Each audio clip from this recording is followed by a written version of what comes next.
मेरा उससे क्या लेना देना ना। आप एक सवाल राहुल गांधी से पूछिए, वो लद्दाख में है, जाहिर सी बात है उनके साथियों ने उनको कुछ बताया होगा, मैं क्या कह सकता हूँ इसमें। वरना इस हुकूमत के खिलाफ हमारी आदत बन गई है। जाहिर सी बात है कि बीजेपी के दबाव में आके लद्दाख की एडमिनिस्ट्रेशन जो है वो बार बार अदालत के दरवाजे खटखटाने पे मजबूर हो रहे हैं। हमें अपना सिंबल चाहिए, हम अपने सिंबल पे इलेक्शन लड़ना चाहते हैं। लद्दाख की एडमिनिस्ट्रेशन को इससे एतराज़ क्यों? पहले भी हम हाई कोर्ट गए, वहाँ सिंगल जज बेंच ने हमारे हक में फैसला किया। उसके बाद 300 पेज का उन्होंने पिटिशन दाखिल करके डिवीज़न बेंच के सामने लिया, वहाँ पे भी हम अल्लाह के फजल से कामयाब हुए। अब सुनने में आया है कि एक SLP फाइल करने के लिए वो सुप्रीम कोर्ट तक पहुँच गए। आखिरकार ना हिल काउंसिल के इलेक्शन में नेशनल कॉन्फ्रेंस का सिंबल इतना बड़ा इशू बन गया कि उसको सुप्रीम कोर्ट लेना पड़ा। लेकिन चलिए ना, कोई बात नहीं, हमारे वकील तैयार हैं, सुप्रीम कोर्ट इसको एडमिट करे तो हम वहाँ पे भी इंशाल्लाह कामयाबी की उम्मीद लेके जाएंगे। उमर साहब, कौन सा ULB यहाँ का अनाउंस होने दीजिए, फिर बात करेंगे। अभी तक तो अनाउंस हुआ नहीं।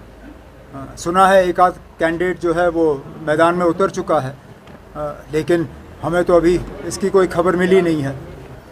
अपनी जगह तैयारी करेंगे, जिस वक्त ये इलेक्शन का ऐलान होगा हम मैदान में उतर जाएंगे। लेकिन बड़ा सवाल ये है कि अगर ULB भी, पंचायत भी, पार्लियामेंट भी, तो असेंबली क्यों नहीं?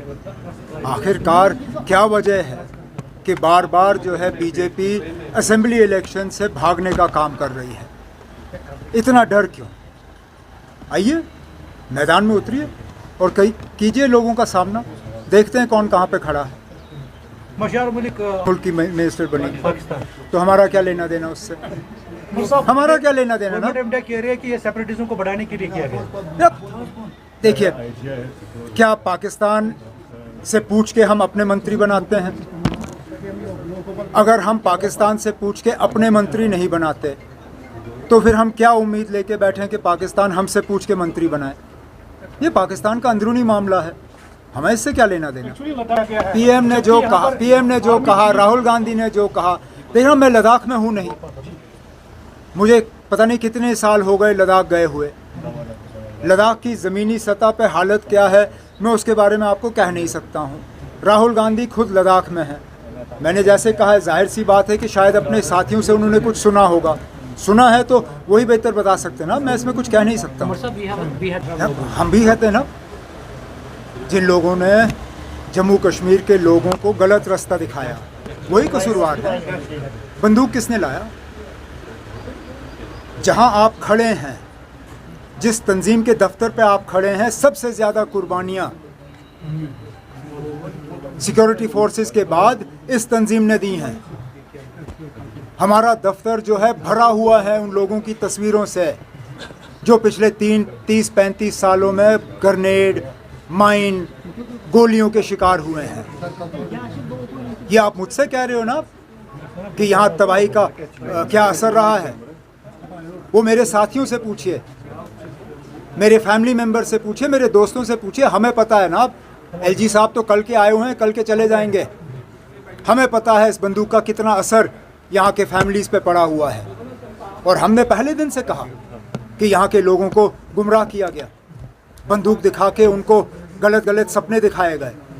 वो सपने वैसे के वैसे ही रहे, लेकिन यहाँ कब्रिस्तान भर गए, हमारी नदियाँ जो है वो खून से भर गई।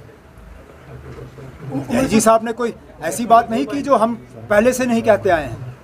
हमने भी पहले ही से ये कहा कि बंदूक उठाना जो है वो जम्मू कश्मीर के फ़ायदे की बात नहीं है, सिर्फ़ और सिर्फ इससे नुकसान होगा। और जैसे मैंने आपसे कहा, सिक्योरिटी फोर्सेस के बाद अगर किसी ने इस बंदूक का नुकसान देखा है वो जम्मू कश्मीर नेशनल कॉन्फ्रेंस है, जहां हज़ारों की तादाद में मेरे साथी जो हैं कुर्बान हुए इन पिछले 30-35 सालों में।